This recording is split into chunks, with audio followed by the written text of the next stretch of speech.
mbokk yi jàngat bu njëkk moo di ne police bu Sénégal dafa dugg université Cheikh Anta Diop bu Ndakaar bi mu fa duggee gis nañ vidéo yi gis nañ photo yi gis nañ naatal yi gis nañ fa loo xam ne maa ngi ko doon wax sànq ñun ñëpp ñu ngi koy méttitlu ñun ñëpp ñu ngi koy naxarlu man maa ngi koy méttitlu di ko naxarlu bu baax a baax ndaxte ñun ñëpp dañoo jàppoon ne violence bii ñu gis jamono ji dootul amati ginnaaw bi nga xam ne Sénégalais yi jëlee nañ fi ñi fi nekkoon indi fi ñu bees le 24 mars 2024 Sénégalais yu bëri daanaka ñëpp ne ñi ñenn ci takk der yi doon doxalee ak citoyen sénégalais yi di leen di yuuxu di leen di dóor di leen di këdd di leen di rey loolu dootul amati lii xew université Cheikh Anta Diop wan ñu ne amaat na wan ñu ne ndekete ñu ñu jàppoon du loolu man ma bokk ak yéen jàppoon ne loolu dootul amati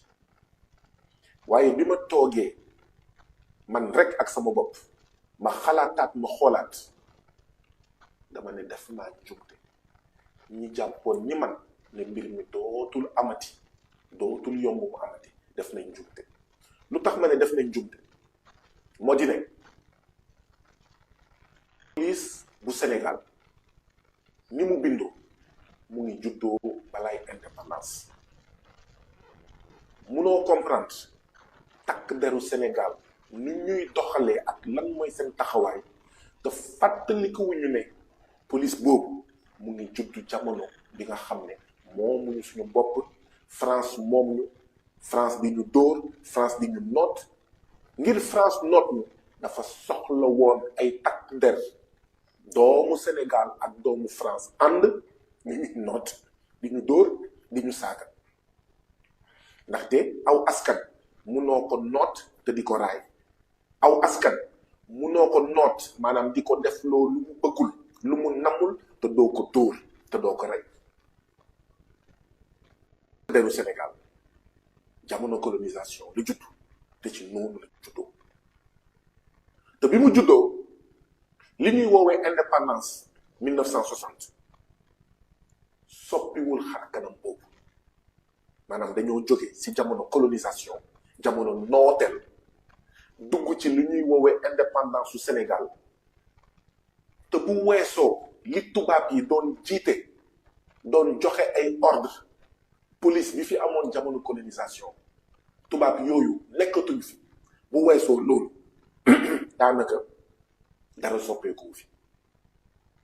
ndaxte dañoo jóge ci colonisation dem ci li ñuy woowee néocolonisation maanaam jóge ci benn xeetu nooteel ñu tàbbi ci beneen xeetu nooteel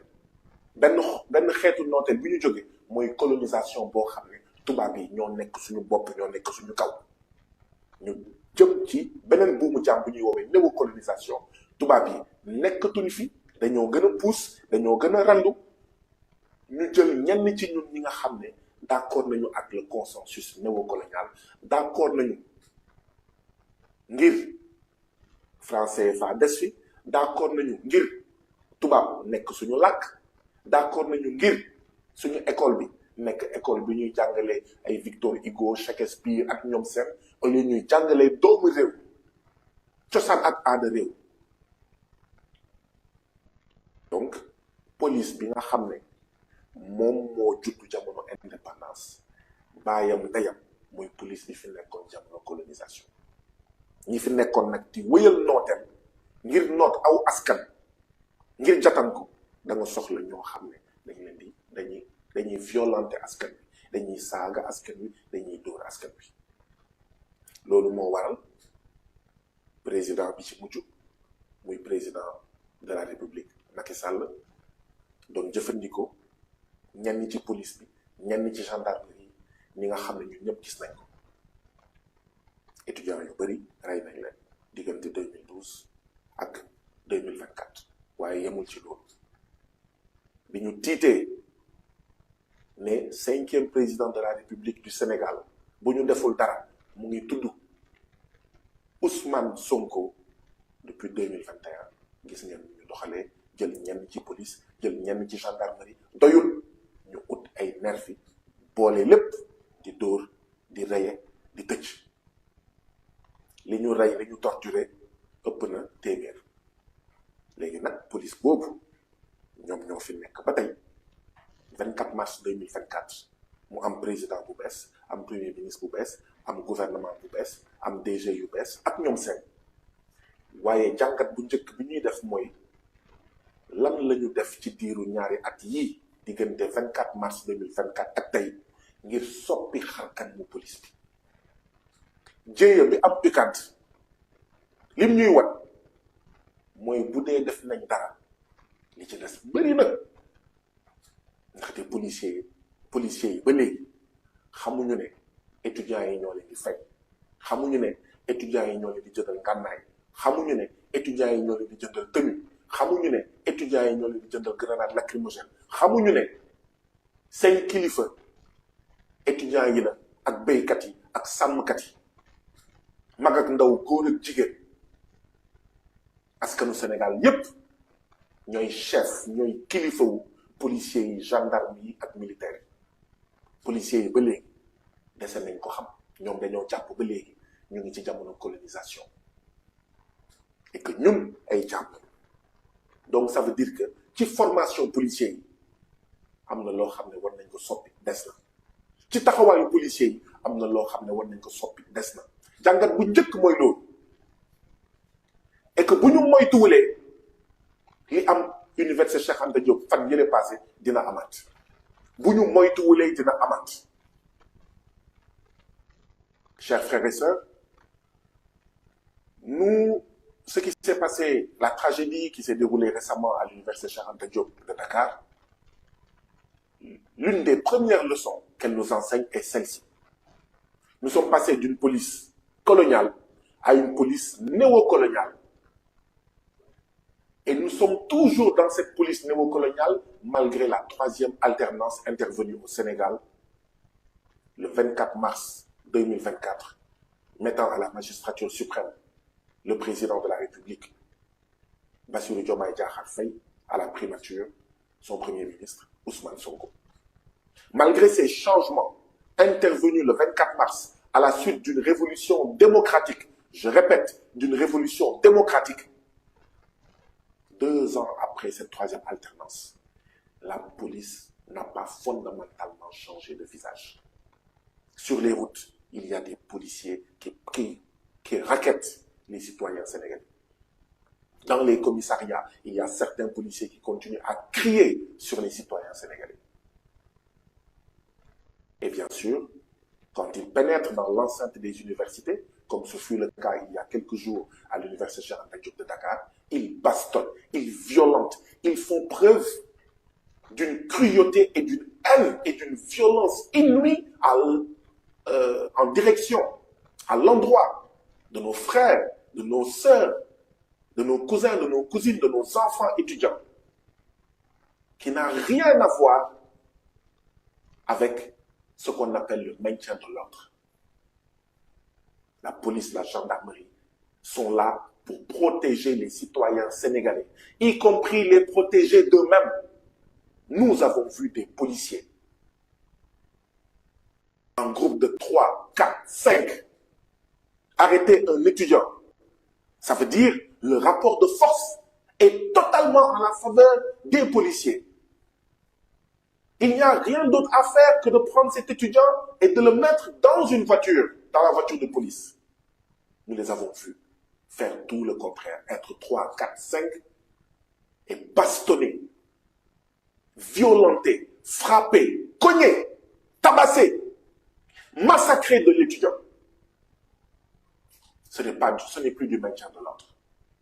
Le policier est là pour protéger les citoyens sénégalais. Et quand vous attrapez un étudiant, même quand il se débat, il faut continuer à le protéger, même contre lui-même, en le tenant bien et en le mettant dans la voiture au besoin. Mais ce qu'on a vu, c'était tout sauf du maintien de l'ordre. C'était de la cruauté, c'était de la haine de l'étudiant. mbokk yi lii ñu gis fan yii passé ci daara ju kawe ju ñuy woowee université Cheikh Anta Diop du maintien de l'ordre de du maintien de l'ordre du kaaraange askan bi moo ko taxoon jóg lii ñu gis du kaaraange askan bi lii ñu gis mooy ñenn ci policiers yi dugg ci daara ju kawe ju ñuy woowee Cheikh Anta Diop mbañ étudiant la ñu wane ndaxte ngeen nekk ñeenti policier juróomi policier ngeen jàpp benn étudiant mais jàpp leen ko dugal leen ko ci oto bi waaye ngeen jàpp ko ngeen xam ne yéen a ko ëpp doole ngeen koy dóor di ko mbëkk di ko dóor casque ak ñoom seen maanaam ak yeneen di ko këdd loolu nekkul maintien de l'ordre comme ni ma ko waxee sànq loolu day rek wane ne police bi ñu amoon jamono colonisation ñu am ko ginnaaw indépendance police boobu soppeekuwul wala bu soppeekuwee lu ci bëri des na police néocoloniale la police boo xam ne ngir aar ay intérêt jàppee askanu Sénégal ay jaam yoo xam ne mun nga leen yuuxu jaam yoo xam ne mun nga leen këdd mun nga leen dóor mun nga leen rey xamuguñu ne formé guñu leen ngir ñu xam ne seen chef du kii di sol tenue ak mbaxane bi seen chef du ministre de l'intérieur seen chef du directeur général de la police seen chef mooy askanu Sénégal kan mooy am chef nga koy yuuxu di ko saaga di ko dóor di ko yuuxu di ko rey kan mooy am chef di ko def loolu kuy def loolu defoo ko sa chef yaa ngi ko def koo xam ne da nga ko jàppee noonu da nga ko jàppee ne yow yaay chef am donc jéeya bi xew université Cheikh Anta Diop fan yii passé daf ñuy wan ne président soppeeku na premier ministre soppeeku na gouvernement soppeeku na directeur ak DG soppeeku na ak ñoom seen waaye police soppeekuwul te li wokk police mën na xuri yeneen ministère yépp lii wokk ministère de l'intérieur moo xuri yeneen secteur yépp yeneen institution yépp yeneen ministère yépp te nag ñi nga xam ne ñooy xaritu askan yi dañoo yàgg wax ne boo defee ab révolution munoo jël état bi nga xam ne moom nga doon nga utiliser ko ni nga ko jotee ndaxte boo defee révolution dañ fiy fekk état boo xam ne li ko taxoon jóg mooy noot ak ngecc askan bi donc toroxal askan bi état boobu boo ko jotee danga ko war a soppi boo ko soppiwulee li muy jur mooy li mu doon def balaa nga kaa jot moom lay continuer di wéyal